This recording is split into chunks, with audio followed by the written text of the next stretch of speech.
the way I can make changes in minutes for people that were stuck for years, or athletes I've turned around and developed a great amount of fame around, and the Quincy Joneses of the world, the Pit Bulls, the Serena Williams, the things that I've done with all these people that they rave about are because I know that whatever you focus on, you're going to feel. So I'll just give you one example for the person who asked this question, and for anybody listening. Yeah. I'll give you 3 patterns real fast so you can check yourself out for a moment. So one pattern is a focus. Do you tend to focus more on what you have or what's missing? I'm asking your listeners right now, and you, what do you tend to focus on? What you have or what's missing? What I have. What you have, great. When I ask this in a room, usually about 70% are focused on what's missing. Most achievers are focused on what's missing so they can go out and achieve more, right? Yeah. Nothing wrong with that. But when you stack these patterns together, it's really hard to be happy when you're constantly focused on what's missing. There's a time what's missing so you go to work, but if you do it all the time, you can be achieving a ton, like some of these billionaires, and they're still focusing what's missing, and so they're not happy. Another pattern would be, do you tend to focus on what you can control or what you can't control? For me, can. Yeah, and I know that's true with you. Yeah.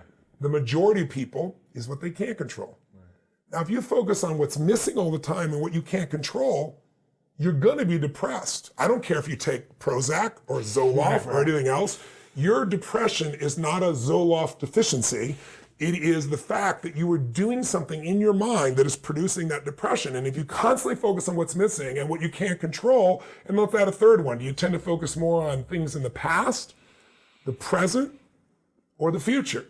I know you do all 3, we all do all 3, but which one for you would you say you spend more of your time on, past, present, or future? Well, my old self would say the past and the future.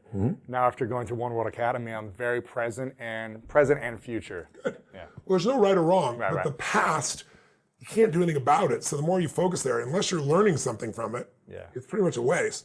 The present is where the joy is. The future is how you do business, right? So you anticipate. So it's the ability to do this. But if you have someone whose pattern is focusing on what's missing, focus on what I can't control, focus on the past, you can give them, I've seen it, and I've dealt with people like that who are suicidal. I come in, they got every drug, they're taking every antidepressant, and they're still depressed.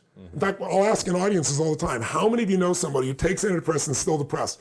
90% of the room will raise their hand. I know people. You know people? I'm sure the people at home do.